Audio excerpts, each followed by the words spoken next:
Podcasting. Ah oui! Champagne! Un beau pop. Tiens, je te laisse vous servir ça. Ouais. Oh, merci. Donc, c'est ça. D'ici d'ailleurs, c'est un film qui traite de. Tiens, champagne. De diversité culturelle, d'identité culturelle. C'est un film qu'on a fait avec des ados de 16 ans. 3 ados spécifiquement, Anna, Adam et Dahlia. Puis rapidement, on les a rencontrés à l'école, puis on est sortis des classes pour rentrer dans des contextes familiaux puis avoir des conversations par rapport à leur construction identitaire et toutes les questions qui les traversent à cette période de leur vie. Nice. Est-ce qu'il y a d'autres gens qui veulent du champagne? Tout le monde? OK. Parfait. OK, fait qu'on en sert pour d'autres mondes. Rebecca! Tout le monde en veut. Tout le monde en veut. Nice. Ben, pendant que tu nous sors ça, je te laisse... OK, ben, profitons du fait que Shadi est occupée. Laurie, Oui. quand est-ce que tu t'inscris dans ces films-là? À quel moment tu arrives dans ce processus-là? Au tout début, Shadi, au départ, en fait, avant de commencer à travailler sur D'ici d'ailleurs, Shadi et moi, on développe une fiction depuis un moment déjà. Puis pour construire cet univers-là, Shadi me partageait beaucoup des réflexions qu'il avait par rapport à comment il allait comment il allait écrire ses personnages de fiction. Puis pour se rendre éventuellement un jour à écrire ce scénario-là ensemble, on a décidé de faire comme un processus de recherche puis d'entrevue avec des ados. Puis ce projet-là, finalement, est devenu la genèse de D'ici d'ailleurs parce que, c'est ça, on a rencontré... Shadi a personnellement rencontré plusieurs classes d'ados de secondaire 3, 4, 5. Puis à partir de là, il y a eu l'idée donc de D'ici d'ailleurs qui a germé et qui est devenu un documentaire vraiment pour présenter la réalité de ces 3 ados-là. Ça, c'est comme plus le contexte, mais c'est sûr, Shadi, t'as une jeunesse plus identitaire. Oui, exact. Peux-tu nous parler de comment, toi, ça s'inscrit en toi personnellement, le sujet plus large? Là? Ouais, ben, c'est ça. Moi, je suis né d'un père marocain et d'une mère québécoise, puis je suis né aux États-Unis. Je suis pas né au Québec. Je suis seulement arrivé au Québec quand j'avais 12 ans, pour y rester, donc en secondaire 1, 11-12 ans, en secondaire 1. Puis quand je suis arrivé en banlieue de Montréal, pour la première fois de ma vie, on m'a comme un peu collé l'étiquette d'arabe. Puis malgré le fait que mon père soit marocain, je m'étais jamais vraiment posé cette question-là. J'avais jamais essayé de m'identifier avec quelconque étiquette. Je me pensais même québécois, comme ma mère, comme ma famille ici. Puis je trouvais ça très étrange du jour au lendemain commencer à apporter une différence. Puis ça m'a un peu habité. Ça m'a beaucoup habité pendant mon adolescence. Ouais. Pas savoir si je pouvais être légitime de me dire appartenir à un côté de mes origines ou l'autre côté de mes origines. Parce que quand j'allais au Maroc, on me disait québécois, mais quand j'étais ici, on me disait marocain. Donc c'est ça qui se passait en moi. Puis quand je suis... sorti de l'université, j'avais le goût de donner voix à ça puis de retourner voir des adolescents pour qui ça peut aussi habiter. Puis t'as-tu ressenti le besoin de parler de ce sujet-là parce que t'as encore de la misère à te positionner par rapport à ça ou t'es vraiment dans une optique de « Ah, je veux donner une voix à ces jeunes-là pour en parler ». Ben, ça a été un processus... En fait, c'est ça. Tu sais, ça vient de ce projet-là de fiction où est-ce que je me posais cette question-là, où est-ce que moi-même, je me disais, peut-être que le constat que j'ai attiré, c'est que dans tout ça, j'appartiens peut-être nulle part, tu sais. Puis je voulais trouver une réponse à ça. Puis en allant à la rencontre de ces jeunes-là, ça s'est placé au contraire. Puis c'est un peu grâce à toutes ces rencontres-là que maintenant, je me situe mieux dans cette identité, puis qu'il y a un espace de conversation qui s'est créé avec eux aussi. Nice. T'es aussi directeur photo dans la vie. Ouais. Là, c'était ta première expérience de réalisation à l'extérieur de tes études. Ouais. Comment t'as navigué là-dedans? Est-ce que, si je me trompe pas aux études, t'étais en spécialisation de direction photo? J'étais en réal. T'étais en réal? Ouais. OK. Mais comment ça s'est transposé à l'extérieur de ça? Comment tu navigues là-dedans? T'as-tu un laisser-aller par rapport à l'image quand t'es sur un tournage en tant que réal? Ben... C'était très agréable parce que c'est comment Étienne et moi, on a commencé à je travaillais avec Étienne Roussy sur ce film-ci, puis comment on a commencé à travailler ensemble, c'était beaucoup dans Étienne est d'une très grande confiance, d'une très grande écoute, puis ce que je voyais qu'il faisait, c'est qu'il écoutait les scènes, premièrement et avant tout. Donc ça, c'était assez agréable parce que pendant qu'il était dans le moment présent, à l'écoute de ce qui se passait, moi, ça me permettait d'avoir une sorte de pas de recul en tant que réal et de réfléchir en amont à « OK, ben là, on est en train de vivre tel moment. Il y a de fortes chances que tout ça transitionne vers là où peut-être moi, j'ai envie, en tant que réal, de l'amener dans telle direction. » Et donc, je pouvais dire à Étienne un peu d'avance, je chuchotais à l'oreille, « Pourrais-tu aller te placer là? » Puis ensuite, je posais la question ou je redirigeais la scène. Ça t'a-tu fait, mettons, étant donné qu'il y a quand même un écart d'âge entre toi et tes intervenants, ça t'a-tu fait revisiter tous les sujets, tous les dilemmes que tu avais à l'intérieur à cet âge-là? Est-ce que c'est revenu avec des nouvelles réflexions ou c'était plus dans un mode genre, je me souviens quand? Ben, je me sentais vieux, là. Comme, on a présenté le film au RVQC il y a quelques mois, un mois. Puis après la projection, on est allé... Je réponds pas à ta question, je vais y revenir. Après la projo, on est allé au resto avec les jeunes. Juste Laurie et moi, on les a sortis au restaurant. Eux, ils nous ont demandé de sortir au restaurant. Puis là, à ce moment-là, je me sentais vraiment comme un parent. Là, j'ai mangé un coup de vieux. Là. Puis ils m'ont fait un faux... Ils ont dit que c'était ma fête. Donc là, j'ai eu un bonne fête. On a chanté bonne fête au resto. Puis ils m'ont dit, ça te fait quoi? Ça te fait 40 ans? Donc, j'ai vraiment mangé un coup de vieux à ce moment-là. Ouch! Ouais. Mais non, j'ai... ta question, juste rappelle-la moi, vite fait. Ben, de comment... Regarde, on peut divaguer vers quelque chose d'autre. Je suis curieux. Mettons, là, il y a beaucoup de jeunes que vous avez interviewés pour tout ce processus-là. Qu'est-ce que tu as retrouvé dans la sélection que tu as faite qui est ultimement dans le film? T'sais? Ça a été quoi qui t'a poussé vers ces jeunes-là? Une écoute, surtout. Ces jeunes-là, je les ai d'abord rencontrés en classe. Donc, je les voyais dans des contextes de groupe. Puis, il y en a plusieurs qui se sont retrouvés dans le film, mais Anna, Adam et Dahlia, c'est des jeunes qui, dans la classe, étaient vraiment à l'écoute des autres et posaient des questions et s'intéressaient aux autres. Et donc, je sentais qu'ils avaient une grande maturité, une sensibilité. Puis ensuite, quand on s'est rencontrés en one-on-one, ils étaient très transparents et vulnérables par rapport à ce qu'ils ressentaient puis ce qu'ils vivaient. Puis rapidement, on a comme bâti une relation de confiance. Puis je sentais qu'il y avait plus à creuser.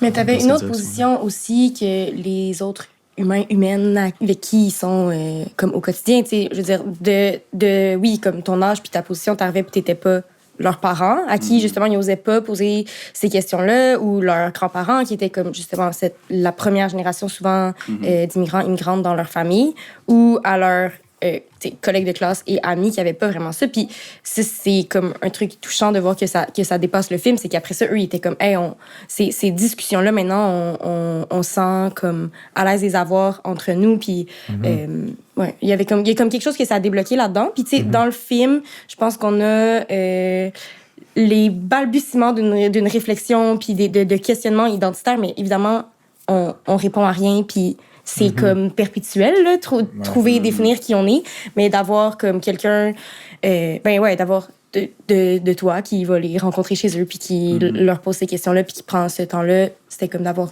quelqu'un, comme une autre personne à qui en parler. Nice. Puis, mettons, là, aussi à côté de ça, il y a tout l'espace des adultes à l'intérieur de ce film-là. Où est-ce que vous vous retrouviez par rapport à ça? Là, les jeunes vous considérez comme des vieux schnouks, mais là, les parents de ces jeunes-là, c'était quoi la dynamique qu'il y avait avec vous autres? Ben, leur présence dans le film était générée par les jeunes. C'est eux qui nous parlaient. On parle de culture, on parle de nos origines, donc on parle de famille à quelque part, puis souvent ça venait d'eux, d'un désir de prendre ce film comme une opportunité pour adresser certaines choses, des non-dits dans leur famille ou d'avoir certaines conversations plus difficiles dans certains cas. Donc, c'était vraiment, le film est devenu vraiment juste un prétexte pour vivre et avoir des conversations familiales nécessaires. T'sais. Nice. Puis là, ça, c'est ton premier film post-études. Dans nos premiers films, après les études qu'on fait, souvent, il y a beaucoup de processus en tant que réal auxquels on ne fait pas nécessairement face en tant qu'étudiant. Y a-tu des nouveaux processus que, je parle d'un point de vue technique, que tu as découvert puis tu étais comme « Oh mon Dieu, il y a tellement de potentiel narratif dans des choses que je connaissais pas, que ce soit de la colo. » Ben, colo, on le voit quand même à l'école, mais y a-tu des étapes de VFX? Est-ce que dans le choix de ton titre, ça a eu des impacts? Ou est-ce qu'au niveau du son, il y a des nouvelles étapes qui se sont établies que tu étais genre, oh my God, c'est fou ce qu'on peut faire avec ça?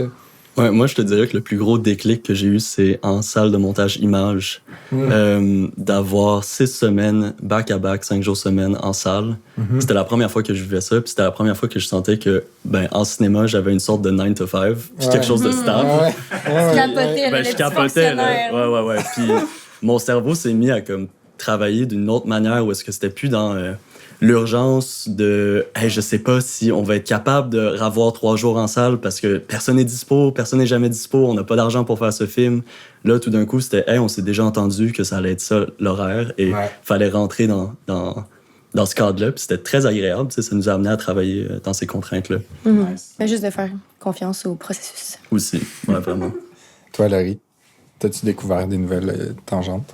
Non, mais là, je vais avoir l'air de faire de la promo copain du son, fait que jump in. Moi, je pense que c'est ça qui me fascine le plus, qui est peut-être le truc le plus technique auquel, moi, dans le profil de production, disons, à l'université, j'avais pas accès, de voir c'était quoi toutes les possibilités et de voir c'est quoi toutes les étapes de la post-prod. C'est un casse-tête que je m'efforce de comprendre. OK, je m'efforce. Mais ouais, c'est ça. Fait que nous, on a travaillé avec Fred chez vous, puis c'était aussi le projet de par son financement qui était avec Regard sur Montréal, qui était comme un programme en partenariat avec l'ONF, le Conseil des arts de Montréal, les RIDM, la SEDEC, puis les films de l'autre. Ah, faut que je regarde la GoPro.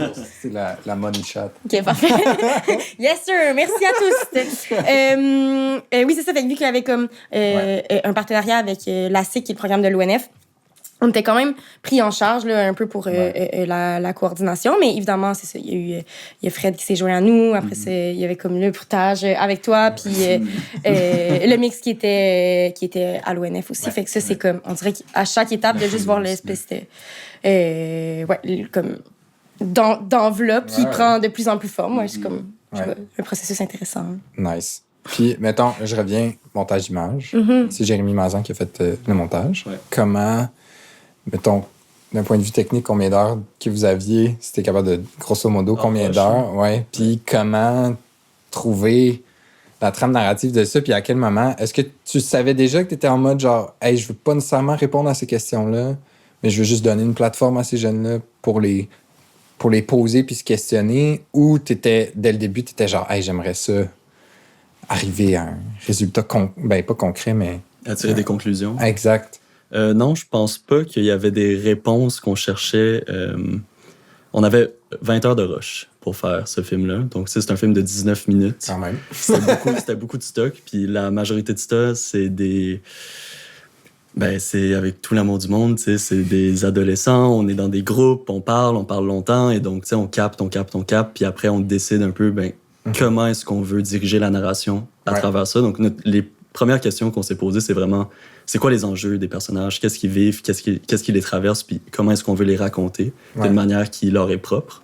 Puis après, c'était de leur construire une courbe narrative, puis d'épurer. Laurie, t'avais-tu un... Comment tu te positionnes par rapport à au montage? Est-ce que t'aimes ça, être plus à front là-dessus, ou t'es plus comme... Je suis allée une couple de fois quand même à travers tout ce temps-là pour voir ça. Mais je pense qu'il y a quand même un travail pendant le tournage d'écriture qui se faisait, parce que aussi les jeunes, ils étaient tous au secondaire. Fait que nous, on tournait avec eux surtout la fin de semaine à travers leur... Hey, c'est tellement occupé, un adolescent, là, ça n'a pas de bon sens. Ouais. C'est comme... Fait que vraiment, c'était du tricot autour de ça, mais bref, fait on l'avait quand même bien réfléchi à qu'est-ce que ça allait être avant d'en arriver au montage image. Mais oui, je suis allée une couple de fois. Surtout... pas surtout. Ce que je retiens, c'est surtout la célébration du picture look avec les petites baklava. Parce que là, ça, on pourra y revenir dans votre bruitage, mais les baklava de Violette, qui est la grand-maman d'Alia dans le film, c'est comme vraiment un thing, là. Dans tout ce qui est transmission de génération en génération, tout ce qui est comme bagage culturel, la bouffe, c'est tout le temps important. Oui. Puis c'était notre jour 1, ça. tourner la ouais. baklava. Fait que c'est ça, Ouais. fait que c'était comme jour un tournage jusqu'à Picture là qu'on voulait comme célébrer Aïe, aïe. autour d'une bonne bouffe. Puis en tournage d'ailleurs, il y avait comme constamment de la nourriture, puis nous, je veux dire, on se gérait, là, on s'occupait de nous, mais Ouais. la famille de Dahlia, que j'adore, ils voulaient vraiment nous offrir à manger, puis ils étaient comme, ah, ben là, il y a 5 invités de plus dans la maison, on vous fait une place à table, puis moi, j'étais comme... Venez souper avec nous. Attends. Non, comme on veut pas vous déranger, on ramasse notre stock, on s'en va maintenant. Ouais. Puis un moment donné, Shadi m'a pris dans un coin, puis il était comme, là, Laurie, tu fermes ta gueule, puis tu dis oui à tout. Tu manges tout. Mais c'est culturel. Ben oui, mais moi, je voulais pas m'imposer. Ah. Wow. Fait que bref, Ils étaient juste vraiment contents de nous recevoir. Une grande partie de leur famille est venue aussi, donc on était une bonne quinzaine autour de la table. Ouais, comme pour célébrer la fin de la journée de tournage. Ouais. La première. La première. Ouais, c'est ça. Premier week-end. Ah, c'est malade. C'est fou. Puis en plus, cette scène-là, c'est full important. Puis c'est tellement... C'est quelque chose de... Ben, pas de facile, mais c'est quelque chose qui est facile pour un spectateur de comprendre le fait de donner à une future génération de voir un plat se faire faire. Là. C'est malade. Fun fact d'ailleurs, Fred, il voulait que je mentionne que le bruitage de ce baklava, quand il sort du four, c'est une petite brosse pour nettoyer de la vaisselle qu'on a juste Frotter sur. exact sur la grille proche de la membrane du micro. Puis Fred, il capotait. Mais Pour il faire était l'espèce de fumant, genre? juste Le le craquement de la pâte qui cuit quand tu le sors, le genre de... Fred, il capotait, je me souviens. Genre, parce que dans la booth, on voit la personne qui enregistre le bruitage. Puis,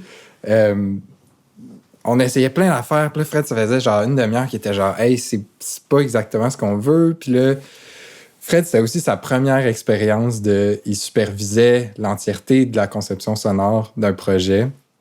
Nous autres, on l'épaulait là-dedans, genre, puis on essayait de l'aider, puis on était genre, hey, faut que tu assumes tes choix, faut que tu sois capable de savoir ce que tu recherches. Puis là, il était genre, je pense pas qu'on l'a. Puis à un moment donné, on a sorti la brosse, puis on s'est mis à faire ça. Puis je l'ai juste vu, genre, circuler de l'ordi, puis être genre. Puis là, je l'entendais pas parce que son talkback était fermé, puis il était genre, oui, c'est ça, on l'a. C'était malade. Puis c'est une des rares aussi fois où des réals viennent en bruitage. Puis t'étais là, Chati, c'était drôle, là, c'était vraiment le fun. Là. Genre... La journée concombre. Oui, la journée concombre. Hey, si les gens voyaient ce qu'on faisait à des aliments, là, c'est terrible. Là. L'état là, d'un concombre suite à du bruitage. Là. Mais bref, voilà, c'est très drôle. On est à combien de temps? Moitié à peu près. Moitié. OK. T'es-tu game de me shooter quelques-unes des questions que je m'étais notées? On peut parler. Oui, vas-y, non, vas-y. On pourrait parler justement, je trouvais ça intéressant que tu parles de Fred un peu, que c'est comme c'est son premier Ouais. projet. Je sais pas si on Ben a oui, autre full. chose à dire là-dessus. Ben oui, nous autres, ça a été... Bon, pour mettre l'auditoire in the loop, Fred, qui a été un copain du son qui s'est rajouté à nous, ça a été son premier projet, c'est ça, à faire dans l'entièreté qu'on a épaulé. Puis moi, je me demandais, ça a été quoi votre expérience comme ça? Parce que toi, premier film post-bac à l'extérieur, Fred, qui n'est pas passé par les grosses institutions, mais qu'on a rencontré à travers le réseau puis tout ça, ça a été quoi le chemin que vous avez fait pour... Ben Fred, ça a cliqué vraiment vite, en fait, parce que je me souviens qu'on l'avait rencontré en Zoom la première fois, puis il nous avait tout de suite dit « Hey, ça tombe... Genre, moi, ce projet-là, il me touche beaucoup parce que je me sens vraiment concerné. Moi aussi, c'est des questions que je me suis posées à cet âge-là. Donc, rapidement, on a comme arrêté de parler de cinéma. En fait, on n'a pas du tout parlé de cinéma, puis on a juste parlé du sujet, de comment on le portait, respectivement. Puis ça, c'était... Ben, en fait, j'étais juste vraiment heureux de pouvoir avoir ces conversations-là avec Fred. Donc, quand on est rentré en salle, c'était juste le fun. C'était juste du bonbon, puis on s'amusait, puis on voulait faire quelque chose de juste pour le film, puis qui fonctionnait, puis qui accompagnait bien l'histoire et qui l'élevait même, mais vraiment, c'était juste du plaisir. Ben oui. Ouais, c'est ça. Nice. Ouais. Puis là, dans ce processus-là aussi, il y a de la composition musicale. Ça a été comment, en tant que réal, là, c'est... Encore des nouvelles étapes là, qui s'ajoutent à l'apprentissage des réals puis de la production. C'est comment pour toi de faire du back and forth musical? C'est un langage qui est différent de celui du cinéma? Ouais. Ben, c'est pas mon langage, mais on a travaillé avec Louis-Joseph Clich sur ce projet-là. Puis, encore une fois, c'était juste... Louis-Jo, il a vraiment compris rapidement ce qu'on cherchait. On avait des theme tracks. Puis ensuite, c'était... Je suis allé avec lui, on s'est assis, on a jasé de musique, puis on teste des trucs, tu sais. On teste des maquettes. Ensuite, quand ça fonctionne, tant mieux, on l'intègre Puis quand ça fonctionne pas, on se retourne.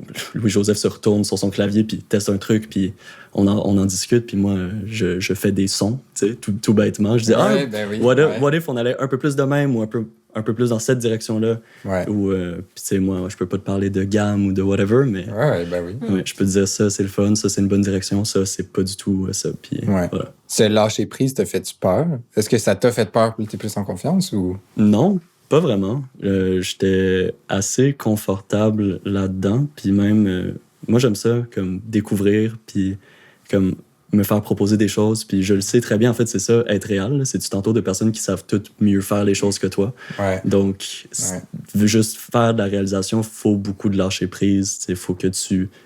Moi, c'est comme ça que je le vois. Tu as cette idée dans ta tête, tu as cette histoire que tu veux raconter, puis tu t'entoures de personnes qui sont quasiment mieux disposées que toi pour le faire. Ouais. Et donc, c'est d'amener toutes ces personnes-là à être en symbiose pour raconter le film. Là. Full. Mais mettons, ce constat-là, est-ce qu'il t'est venu pendant le processus du film ou t'es tout de suite dès le tournage, c'était genre...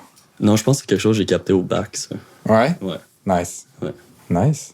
Puis, Laurie, toi, tu travailles avec beaucoup de réalisateurs dans la vie. Est-ce que c'est quelque chose que tu trouves amusant ou que t'aimes de voir tes réals un peu prendre cette position-là, éventuellement, de faire comme « Oh mon Dieu, mon film! » Puis là, faut que tu juste... Hey, faut que tu laisses aller, faut que tu fasses confiance au processus. Mais non, c'est mon travail d'être... Moi, j'aime bien dire que la production, c'est la garde des intentions. Fait que, bon, je dit, je veux pas te throw under the bus, mais c'est évidemment arrivé des moments d'extrême vulnérabilité, de je ne sais plus ce qui se passe, qu'est-ce qu'on s'en va shooter, qu'est-ce qu'on a comme V2 de montage, parce que c'est tout le temps la V2, tout le temps. Peu importe, tu sais. Puis là, je suis comme, non, attends, on fait ce film pour telle raison. Tu m'as dit telle affaire. J'ai absolument confiance qu'on a... Jusqu'à présent, pris toutes les bonnes décisions, fait toutes les bonnes affaires pour être où on en est. Fait que... Ouais, non, je suis pas... C'est ça qui t'intéresse le plus dans ce que tu fais ou c'est plus le côté... Ben, c'est le mariage de tout, là. La production, c'est ça qui est malade, là. C'est que c'est vraiment... c'est le plus gros toute autre tâche connexe que j'ai eu à voir dans ma petite expérience de vie, là. Autant comme, voilà, cet accompagnement créatif-là, être... proche de... Il y a quand même un côté, je sais pas, humain, social, full... Ces rencontres-là avec les protagonistes de documentaires, c'est tout le temps super touchant. Puis on est tellement privilégiés d'avoir accès au quotidien de personnes qui vivent tellement pas les mêmes affaires que nous. Fait que cette espèce d'ouverture puis d'appel à l'empathie là, que j'aime beaucoup. Après ça, c'est sûr qu'il y a un truc plus cartésien puis... administratif puis comptable qui est dans une autre extrême mais que j'aime tout autant, fait que non, j'adore ça, faire de la production. Engagez-la. J'ai oublié ce que j'allais dire. Oui, circle back parce que tu revenais aux intervenants.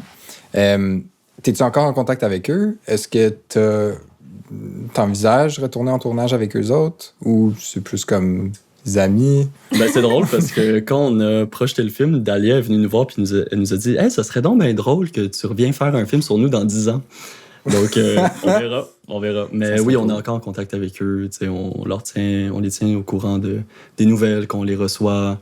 On les invite à venir présenter le film toujours parce que c'est de leur donner parole, mais c'est aussi de leur permettre à continuer de prendre la parole puis de rencontrer le public puis de s'exprimer sur la place publique à quelque part. Là. Ben oui. Donc, c'est vraiment nos enfants. Chadima, on est parents de 3 enfants de 17 ans.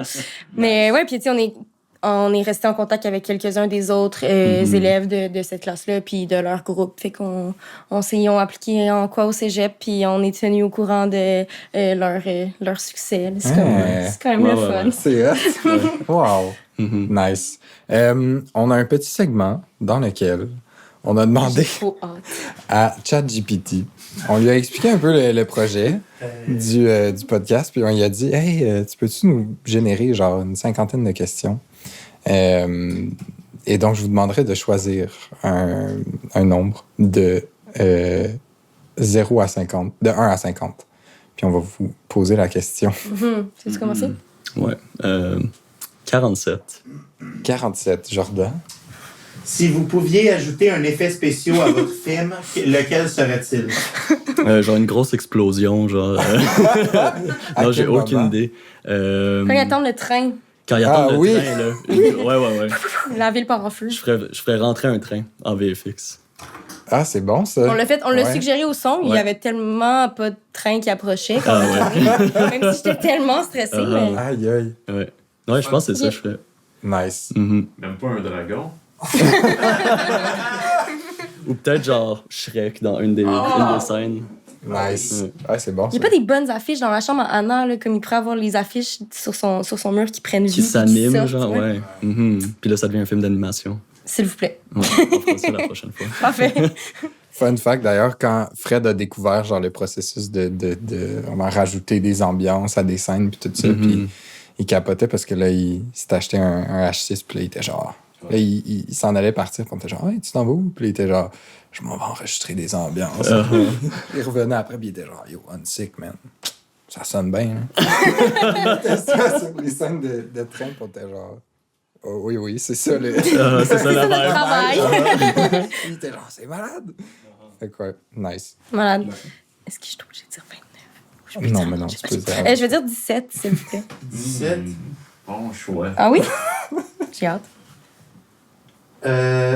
Avez-vous déjà vécu une expérience paranormale?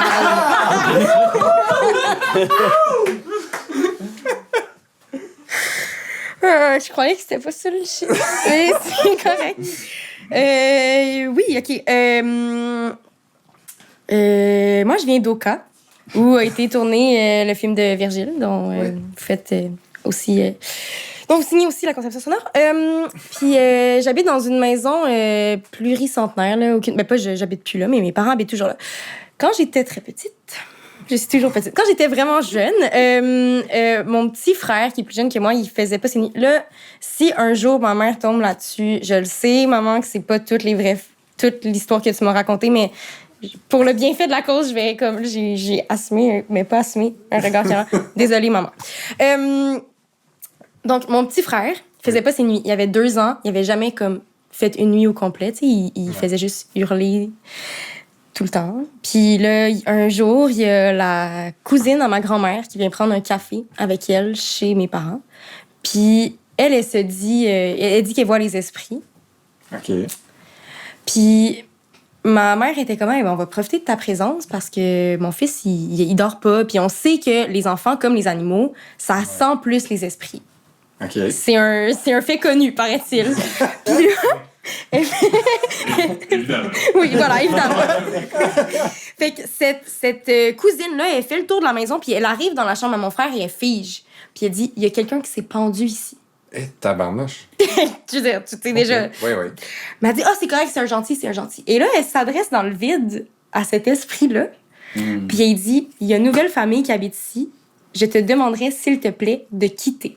Et elle ouvre la fenêtre, tu sais, comme le tourniquet. Elle retire le moustiquaire. Elle fait la courte échelle à je ne sais qui, je ne sais quoi. Hein? Mais, croyez-le ou non, à partir de ce jour, Il a fait ses nuits. mon frère a commencé à faire ses nuits. Y a-tu un transfert de poids, genre? Voilà. Wow! Voilà. Eh ben, sur ce, hein? D'ici d'ailleurs. Ouh! Bravo! Merci d'être passé. Là, il faut faire une poignée de main cérémoniale. Ouais. Wow! Shadi. Je sais pas ce qu'on va faire avec ça, les poignées de main, mais on l'a. Ouais, professionnel. Ok. c'est vrai. Jacob. Ok, ok. Oui, vas-y, Poignées de main Jacob. avec qui? Avec les deux. Avec les deux. Bon, poignées de main avec vous deux. Ça va être un plaisir. Un plaisir. Jordan. Hey, non, Pera! Ah oui, avec ça! Pera! Ouais, Pera. Poignée de main, Ouais, Pera! poignée de main. Le rapport! Vas-y, la poignée de main! Les mains, moi, très bien, je suis désolé. C'est correct. Wow! Oh, ça c'est fait! Merci!